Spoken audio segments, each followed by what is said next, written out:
नमस्कार, स्वागत है आपका। आपके साथ मैं आकांक्षा राजपूत। सबसे पहले बात हम चुनावी चिक की करेंगे और बड़ी खबर आपको बताएंगे। बीजेपी के संकल्प पत्र में पूरे देश में यूसीसी लागू करने को लेकर सपा सांसद एसटी हसन ने नाराजगी जाहिर की है। एसटी हसन ने कहा है कि हम शरीयत कानून से चलेंगे, ना कि यूसीसी के हिसाब से चलेंगे। ये एसटी हसन कह रहे हैं, जो मौजूदा सांसद हैं इस वक्त मुरादाबाद सीट से। उन्होंने बीजेपी के संकल्प पत्र को लेकर ये कहा है कि हम शरीयत कानून से ही चलेंगे, ना कि यूसीसी के हिसाब से चलेंगे।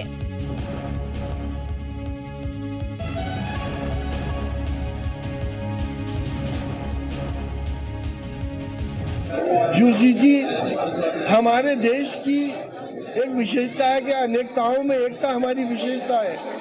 यहाँ पे हिंदू, मुसलमान और सिख, ईसाई सब रहते हैं। सबके अपने पर्सनल लॉज हैं। हम पहले कुरान पाक को फॉलो करते हैं, शरीयत को फॉलो करते हैं। इससे किसी दूसरे को तो कोई नुकसान नहीं हो रहा। तो ऐसा कानून क्यों बनाया जा रहा है कि यूसीसी लाने की जरूरत क्या पड़ गई?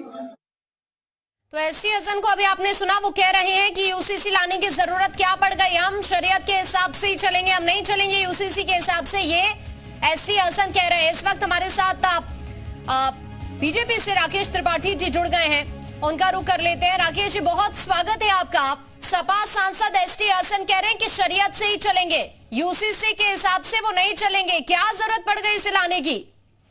देखिए, देश भारत के संविधान से चलता है।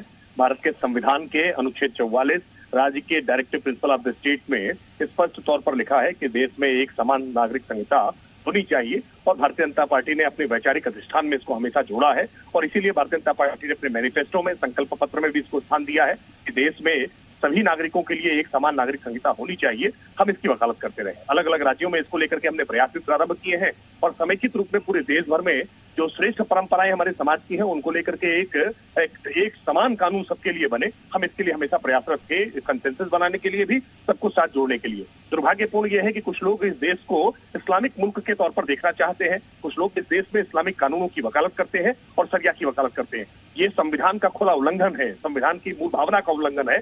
संविधान ने जो अपेक्षा की है, जो संविधान निर्माताओं ने अपेक्षा की थी, उस अपेक्षा को पूरा करने का काम भारतीय जनता पार्टी करेगी।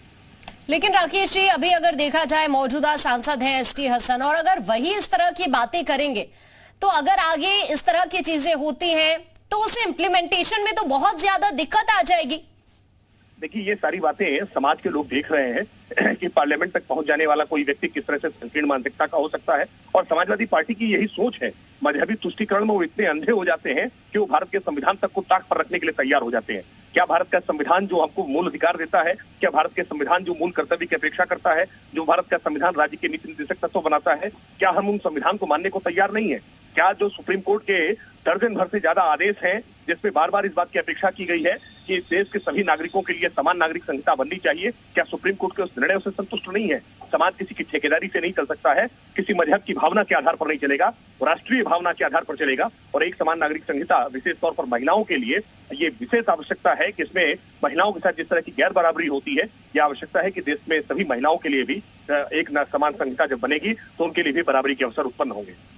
ठीक है राकेश जी, तो देखिए राकेश जी का यही कहना है कि कहीं ना कहीं इस तरह की चीजें अगर एसटी हसन की तरफ से की जा रही है, मौजूदा सांसद हैं, इतनी बड़ी जिम्मेदारी, अगर वही इस तरह की चीजें करेंगे या फिर समाजवादी पार्टी इस तरह से सवाल उठाएगी, तो जनता के बीच क्या मैसेज आते हैं यहाँ से वो क्लियर हो जाएगा।